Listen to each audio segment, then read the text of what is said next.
ռուսական բազա ասածը մեկ զորամաս չէ, որպեսզի մարդիկ հասկանան, միայն Գյումրիում 6 զորամաս կա, որտեղ ռուսական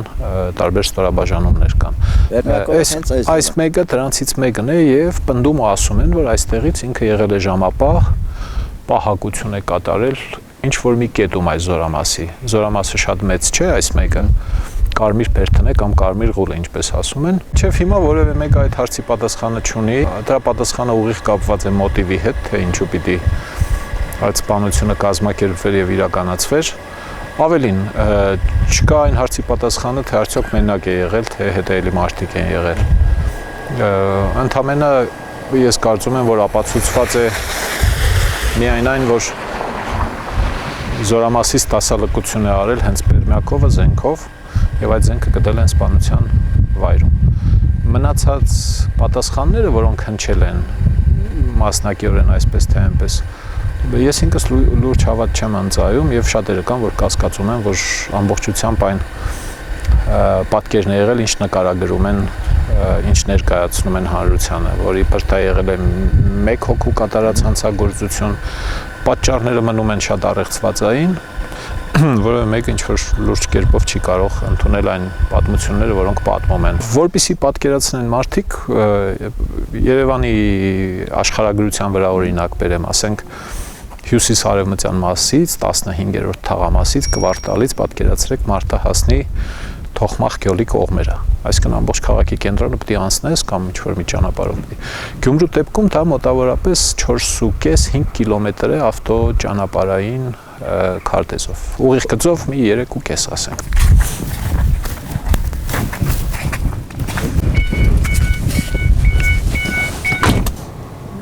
Ահա, այս քարտեզով մենք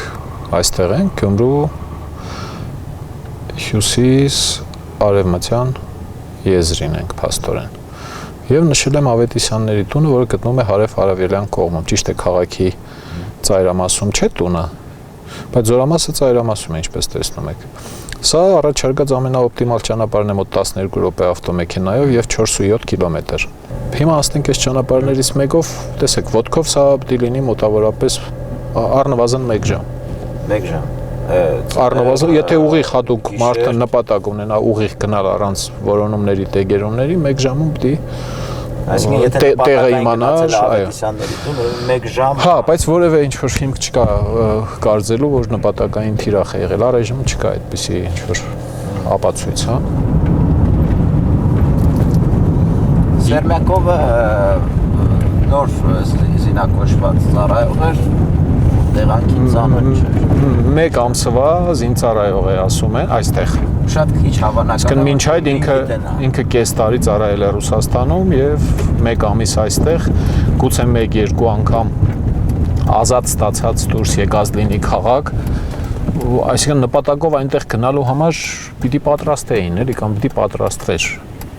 Իսկ եթե պատահական լիքը հարցեր են ծագում, էլի, մինչև այդ տունը փաստորեն ինքը քաղաքի կեսից ավելին անցնում է, 1000 ու մի տուն կար, 1000 ու մի տնակ կար, առավել ևս հեշտ ավելի հեշտ մատչելի, առանց պարիսպների, առանց դարպասների, լիքը տնակներ ու տներ են։ Ըստ պաշտոնական իրենց ժամանակագրության զորամասը թողնելու եւ սպանությունը տեղի ունենալու արանքում, ասենք ժամը 2-ից մինչև 6-6:30, 4-4.5 ժամվա ընթացքում, այդ միջակայքում է եղել այդ ճանապարհը անցնելը մի ձևով էլի։ Եթե կրկնում եմ, եթե ինքն է կոնկրետ այդ տան մեջ այդ հանցագործությունը կատարողը։ Մարդիկ իրավունք ունեն նման ենթադրություններ անելու, որ այդքան փամփուշտ կրակելու արդյունքում պիտի աղմուկից իսկապես հարևանները արթնացած լինեին։ Ինչքան ինձ առանց խլացուցիչի, չէ՞։ Ահա, ինչքան ինձ հայտնի է, պատկից հարևաններ չեն ունեցել, բայց եւ եթե իսկապես 6-6:30-ին է եղել դեպքը, մարդկանց խորը քնի ժամն է, եթե իհարկե ինչ-որ մեկը չի արթնացել այդ պահին, որ գործի գնա, հնարավոր է որ աղմուկից արթնացած լինեն, հնարավոր է որ հասկացած լինեն, որ սա շատ տարօրինակ բան է։ Ես հիշում եմ, որ հարևանուհիներից մեկը անմիջապես ասաց, թե իրեն գրգռոց է լսել, հա, ու ասել է, թե դա երևի երկրաշարժ է, բան, բայց հնարավոր է որ իսկապես լսել ու նույնականացրել են դա ավտոմատիկ կամ հրազենի կրակոցի հետ, բայց վախեցել են դուրս գալ։ Էս էլ կա եւ Գիտեք, ինձ թվում է շատ բարդ բան է մեղադրել մարդկանց, որոնք վախեցել են դուրս գալ եւ ողջել թե ինչ կրագոցեր եւ որտեղից եղավ։ Եթե ամենաանհեթեթ վարկածից խոսենք, ասենք սատանայական, չգիտեմ ինչ որ բան։ Ինչ եք կարծում, միջին ընտանիքի համար վախենալու թեմա է թե չէ։ Մարդիկ իրավունք ունեն մտածել, որ իրենք պաշտպանված չեն ինչ-ինչ սատանիստներից, որը ռուսական զորքի մեջ գալիս է, ելնում է մարդկանց է գնդակահարում։ Ինձ թվում է մարդիկ իրավունք ունեն վախենալու։ Ու իշխանությունն էլ որևէ կերպ չի փարատում այդ վախերը։ Չի ներկայացնում մարդկանց մեխանիզմներ ու երաշխիքներ, որ արդեն հանգիստ եղեք, նման բան տեղի չի ունենա։ Եթե մենք խոսում ենք այդ ամենաանհեթեթ վարկածից, նույնիսկ։ Իսկ եթե այդ վարկածից էլ չենք խոսում, ընդհանրապես առեղծված է դառնում ու ելի մարդիկ վախենալու իրավունք ունեն։ Մտնում ենք Միասնիկյան փողոցը, Տերյան փողոցից, ստեղից մոտ 150 մետր հեռու է այդ տունը։ Սա հենց 188 տնն է։ Այս դարպասը բաց է եղել, փակված չի եղել այն ժամանակ։ Ասում են, որ այո, բաց է եղել եւ քաշելով, հրելով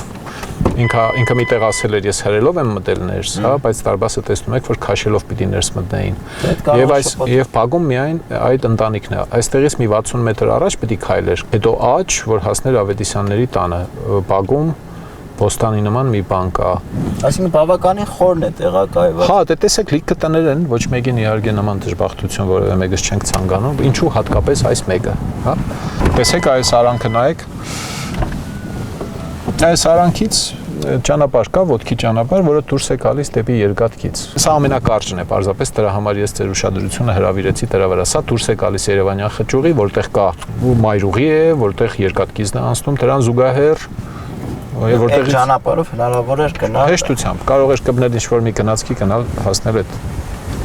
գյուղի կողմերը, եթե այնտեղ են բռնել իսկապես։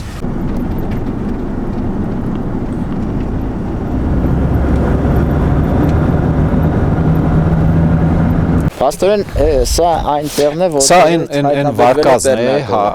իբր թե Պերմյակովը հենց տեղ է փորձել հատել սահմանը։ Ստեղ այս փշալարերը կամրջով անցնում են Ախուրյան գետի վրայով, պատմելով, հա, գյուղացիներ կան, որոնք ասում են ես տեսել եմ, բայց որ խնդրում ենք հարցազրույց տալ չեն տալիս։ Իրենց ասելով են հատվածում փորձել է կտրել հաղորդալարերը անցնել եւ տագնապ է աշխատել։ Ասում են, որ այստեղ մարդ չի եղել այս պահակակետում այն ժամանակ, բայց հիմա կան։ Եվ սահմանապահները եկել բռնել են։ Մեր ոստիկան եթե հատեր սահմանը, ապա կայտնվի։ Չէ, սա դեռ սահմանը չէ, գետի այն կողմում դեռ Հայաստանի Հանրապետության հողերն են։ Մոտարապես 2 կիլոմետր հողաշերտ կա այստեղ։ Դրանից հետո նոր Թուրքիան է եւ իրենց կողմն է։ Բայց ասում են, որ սա ամենա հարմար տեղն է, եթե կարելի է այդպես ասել, էլի սահմանը խախ։ Ասում են, եթե այդտեղից անցներ, հեռանալ ավելի հեշտ կլիներ։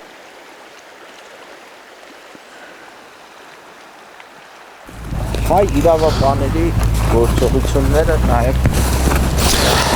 ոչ համակարգված աշխատանքը ռուսական իրավաբանների կամ զինվորականների հետ այս հարցերին պատասխան տրվել է, շատ քննարկվեց այն հանգամանքը, որ Պերմյակովին հա կարող են հայտնաբերել ռուս զինծառայողներ, սակայն պետք է հանձնվեր հայկական կողմին կամ ազգային անվտանգության ծառայությանը կամ ոստիկանությանը։ Հունվարի 21-ին ազգային ժողովում լսումների ժամանակ պատգամավորների ճնշումների տակ այսպես կոչված գլխավոր դատախազ Կոստանյանը ընդունեց, որ տեղի ունեցել մեր օրենսդրության խախտում։ Ասում են, որ հիմա ես կանգնած եմ այն տեղում, ասում են, որ ստեղ են իբր բռնել։ Այսինքն սա հայկական Այնտեղ փորձել է, այո, այնտեղ փորձել է կտրել, չի ստացվել կամ տագնապ է աշխատել, մի խոսքով հասկացել է, որ ստեղ ինչ-որ բան է, փագուղի է, հա, կամուրջի տակը փագ է, կետն է, վերադարձի ճամփեն դեպի գյուղ, այդպես են պատմում գյուղացիներից մի քանիսը, ում հետ ես զրուցել եմ։ Եվ այստեղ բռնել են ականատեսներ։ Հա, եւ ոստիկանները մեր տարբեր ճանապարհներով բացադրում խոսում են, որ ասում են մենք է գիտեինք մոտավորապես որտեղ էր, մեզնից շուտ ռուսներն են հասել այստեղ։ Եվ այստեղ բռնել են, տարել են Պագրան Ատրյատ, սահմանապահ ջոկատ, Գյումրի քաղաքում դա ռուսական զորամասերից մեկն է։ Եվ վերջ, այդպես են պատմում։ Սա եղած պաշտոնական պատմությունն է։ Խոսում են, որ մերոնք բռնել իբր հանձնել են իրենց, չգիտենք։ Շատ կարևոր է հասկանալ, որ Փաստորեն լավ չեք հետախուզել։ Կարողացել է մարդը քաղաքից ճողոպրել, կարողացել է ընկնել ուրիշների ձեռքը, այնինչ իրավապահները։ Ոստիկանությունը ամեն ինչ ուներ նորմալ։ Մի խոսքով, սա մի կողմն է։ Մյուս կողմից օրենսդրությամբ, եթե մինչև այս փշալարերն է ձերբակալվում ինչ-որ մեկը, պիտի հանձնվի Հայաստանի ոստիկանությանը։ Եթե պաշտոնականով հենց այդպես էլ եղել։ Այո, այստեղ։ Եթե փշալարերից այն կողմ է ձերբակալել, պիտի ազգային անվտանգության ծառայությանը հանձնվի։ Մի շարք իրավաբանների հետ խոսել եմ, մարդիկ սա են բացատրում, բայց ոչ մի դեպքում իրավունք չունեին տանել ռուսական զորամասում փակել մարդուն, որի մոտ փաստաթղթեր չեն եղել, համազգեստ չի ունեցել։ Անձը նույնականացնել, ինչպես եք բարձելով, եք ամինչ իրավունք ունեիք։ Ենթադրենք, հա, ռուս սահմանապահը որոշել է սահմանը խախտել։ Ռուսը պիտի բռնի տանի ռուսական զորամասում պահի։ Այստեղ է այդ մասին է խոսքը, որ դու բռնում ես մարդու, որի իրավունքը չունես, հետախուզում ես զինված քաղաքում, որի իրավունքը չունես, տանում ես ռուսական զորամասում, փակում ես դու իրեն եւ չես հանձնում Հայաստանի իշխանություններին։ Հայաստանի իշխանություններն էլ 1 տարի շարունակ որևէ գործողություն չեն կատարում, որպեսզի վերականգնեն այդ բանը իրավունքի խախտումը։ Դրա համար հիմնական պահանջը կարծես թե այսօր մեր իշխանություններից էր, մեր իրավապահ համակարգից էր եւ հիմնական մեղքի բաժինը հարազատները համենայն դեպս մեր իշխանություններին էին վերագրում, չասեմ սպանության մեղքի։ Չէ, դե հասկանալի հարազատները տատախազություն գնացին մոտ 1 տարի առաջ, հա, դեպքից մոտ 1.5 ամիս հետո պահանջները առաջ քաշ դրանք նույնն էին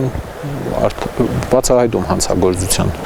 Եվ իշխանությունը հանգստացրեց ասելով, որ ամեն ինչ կարվի, պատշաճ կբացահայտվի, բան, եւ 1 տարի անցավ տեսան, որ ոչինչ էլ չի բացահայտվում։ Հեքիաթն են պատմում,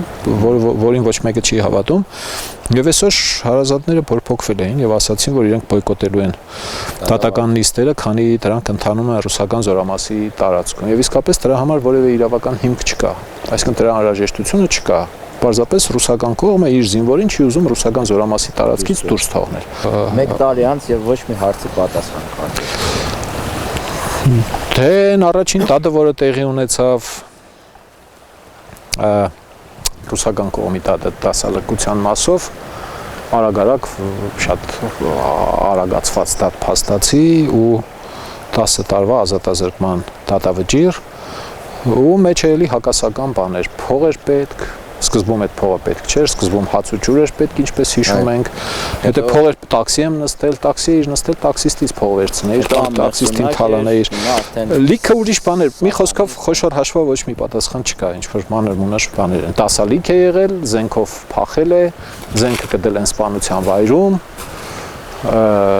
իբր իրեն այստեղ են կդել, այդ էլ արդեն իբրով ու վերջ, ուրիշ որևէ ինչ-որ մի շոշափ եւ կենսագրություն ասենք, ընտանիքի անդամների պատմությունները, մարդասպանության մեջ մեղադրված եղբայր, այլ ինչ կար։ Այդ մի 2-3 բանն է եւ հիմա արդեն չափազանց ուշ է ինչ-որ փորձել ինչ-ինչ փորձաքննություններ անցկացնել, բարձել, հասկանալ, ահագին ժամանակ է պաս թողնված։